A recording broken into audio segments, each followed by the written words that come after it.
ভিডিওতে আমরা পঞ্চম শ্রেণীর দ্বিতীয় পর্যায়ক্রমিক মূল্যায়নের গণিতের 1 নম্বর স্কুলের প্রশ্নের উত্তরগুলো আলোচনা করব। একে দিয়েছে একটা শূন্যস্থান পূরণ, তো এখানে কোনো উত্তর দেয়নি, তো সেক্ষেত্রে তাই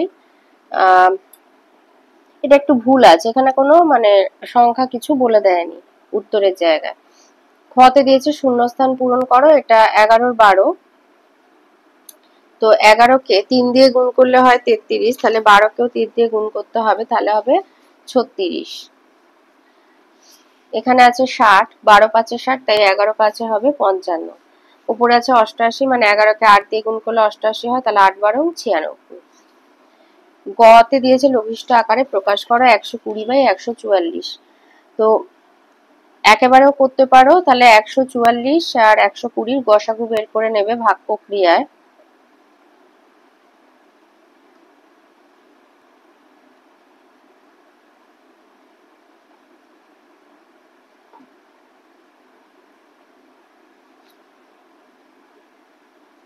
একেবারে 24 দিয়েও কেটে দিলে কিন্তু এটা 5 এর 6 বেরিয়ে যাবে। 120কে 24 দিয়ে ভাগ করলে 5 পাবে, আর 144কে 24 দিয়ে কাটলে 6 পাবে, 5 এর 6। তো আমি 2 দিয়ে কেটেছি 60, তারপরে এখানে হচ্ছে তোমার 72, আবার 2 দিয়ে 72কে 2 দিয়ে কেটে 36, এখানে 30, আর একেবারে 6 দিয়ে কেটেছি 5, 6 6 36।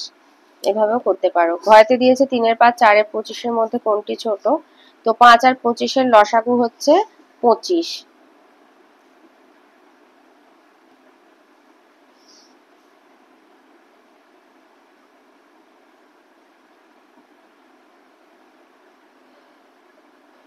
তাই সবগুলোকে একই হর বিশিষ্ট করবার জন্য আমি 3 এর 5 ভগ্নাংশকে 5 দিয়ে গুণ করলাম, 3 গুণ 5 5 গুণ 5 15 এর 25, এটাকে 1 দিয়ে গুণ করলাম, 4 গুণ 1 25 গুণ 1 4 এর 25। তো যেহেতু 4 এর 25,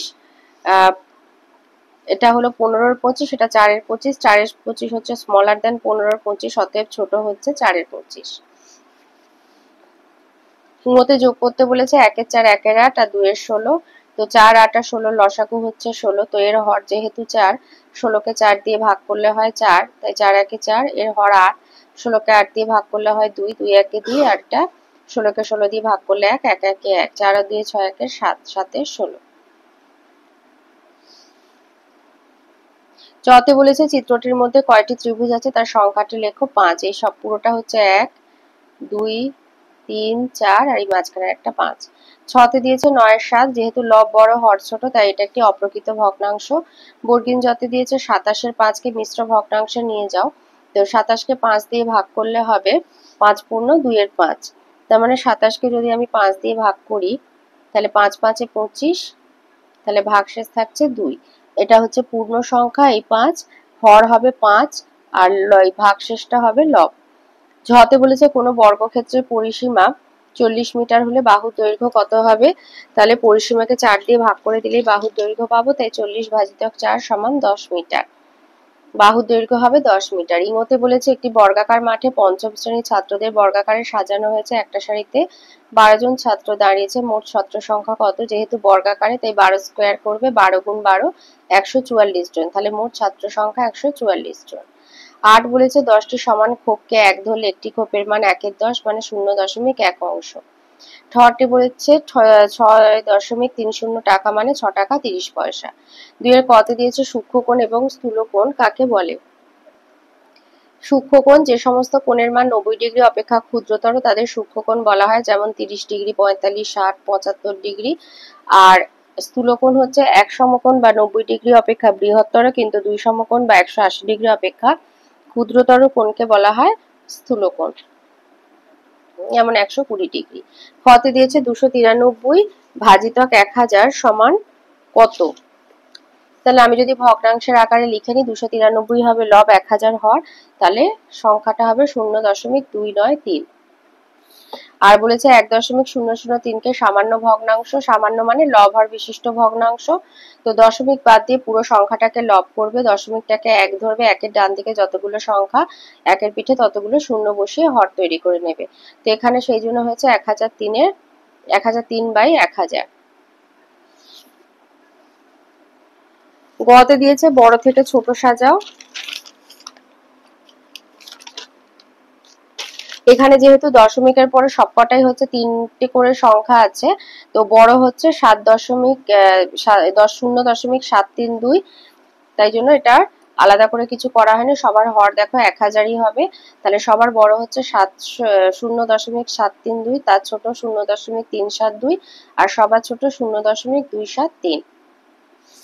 ঘতে সরল করতে দিয়েছে, তো এখানে প্রথম বন্ধনীর মধ্যে একটা যোগ আছে আর একটা ভাগ আছে, তো ভাগের কাজটা আগে করে নেবে। 4কে 2 দিয়ে ভাগ করলে হয় 2, তাহলে প্রথম বন্ধনীতে যোগ চলে এলো 1 যোগ 2 3।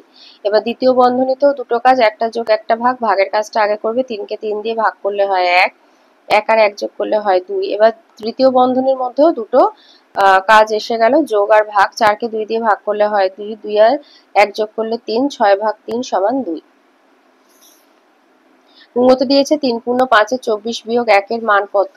তো 3 পূর্ণ 5-এর 24, এটা একটা মিশ্র ভগ্নাংশ। এখান থেকে যদি আমি অপ্রকৃততে যাই তাহলে আমি 77-এর 24 বিয়োগ 1। আর এই ধরনের ভাগের ক্ষেত্রে মানে একটা ভগ্নাংশের একটা পূর্ণ সংখ্যা থাকলে লসাগু করতে লাগে না, ভগ্নাংশের হরটাই হয়। যোগ হলে যোগফলের হর হবে, মানে ভগ্নাংশের হর হবে, বিয়োগ হলে বিয়োগফলের। তো এখানে এই জন্য 24টা লিখে নেবে। আর যেহেতু ভগ্নাংশটা প্রথমে আছে তাই প্রথমে 77 লিখে বিয়োগ চিহ্ন দিয়ে পূর্ণ সংখ্যার সাথে হরটা গুণ করবে। তো এখানে যেহেতু 1 আছে, 24 একে 24, তাহলে 77 থেকে 24 বিয়োগ দিলে হবে 7 থেকে 4 বিয়োগ দিলে 3, আর 7 থেকে 2 বিয়োগ দিলে 5, 53 24। এটা একটি অপ্রকৃত ভগ্নাংশ, মিশ্র এভাবেও রেখে দিতে পারো, বা মিশ্র ভগ্নাংশে নিয়ে গেলে হবে 2 পূর্ণ 5-এর 24। চতে সরল করতে বলেছে, তো 1-এর 7 যোগ 5-এর 7 বিয়োগ 1-এর 5 যোগ 2-এর 5। তো এগুলো তো একই হর বিশিষ্ট, লসাগুর কোনো দরকার নেই। তাহলে এই দুটা যোগ করে পাচ্ছি 6-এর 7, আর এটা যোগ করে পাচ্ছি 3-এর 5। 6-এর 7 বিয়োগ 3-এর 5, 7 আর 5-এর লসাগু 35, তাহলে 6 5-এ 30 আর 3 7-এ 21। 30 বিয়োগ 21/35 মানে 9-এর 35। তিনেতে বলেছে, তিনের কতে বলেছে একটা চৌবাচ্চায় 8 লিটার জল ছিল, একটু পরে কিছু পরে 25 লিটার জল খরচ হয়েছে। তুমি বালতি করে 5-এর 16 লিটার জল ঢাললে, এখন চৌবাচ্চায় কত লিটার জল আছে? তো এইভাবে সাজিয়ে নেবে, তাহলে জল আছে সমান বলে এইভাবে সাজিয়ে নেবে। এবার যোগগুলোকে এক জায়গা করবে। 8 আর 16 লসাগু হচ্ছে 16, তাহলে এখানে যেহেতু হর হচ্ছে 8, 16কে 8 দিয়ে ভাগ করলে হয় 2, 3 দুগুণে 6, আর এর হর যেহেতু 16 তাই 5 বসে গেল। 6 যোগ 5/16 বিয়োগ 8-এর 25, 11 16 বিয়োগ 8-এর 25, 11 আর 25-এর লসাগু হবে 400। 11 25 গুণ করলে 275, আর 16 8 গুণ করলে 128। তো 275 বিয়োগ 128, 275 বিয়োগ 128, তাহলে হবে 147/400 লিটার। তাহলে এখন চৌবাচ্চায় 147/400 লিটার জল আছে। খতে দিয়েছে একটা আয়তক্ষেত্রের দৈর্ঘ্য 25 মিটার, প্রস্থ 15 মিটার। যদি ক্ষেত্রটির প্রত্যেক ধারের দৈর্ঘ্য 2 মিটার করে বাড়ানো হয় তাহলে নতুন বাগানের পরিসীমা আগের থেকে কত বেশি হবে? তাহলে আয়তক্ষেত্রের পুরনো পরিসীমা যখন মানে 25 মিটার দৈর্ঘ্য আর 15 মিটার প্রস্থ ছিল, তখন পরিসীমা হচ্ছে 80 মিটার। এবার প্রত্যেক ধারের দৈর্ঘ্য বাড়ানো হয়েছে, তাহলে নতুন আয়তক্ষেত্রের দৈর্ঘ্য 25 যোগ 2 27 মিটার, আর প্রস্থ 15 যোগ 2 17 মিটার। তাহলে নতুন আয়তক্ষেত্রের পরিসীমা হচ্ছে 88 মিটার। তাহলে নতুন পরিসীমা আগের থেকে বেশি হবে, 88 বিয়োগ 80 সমান 8 মিটার।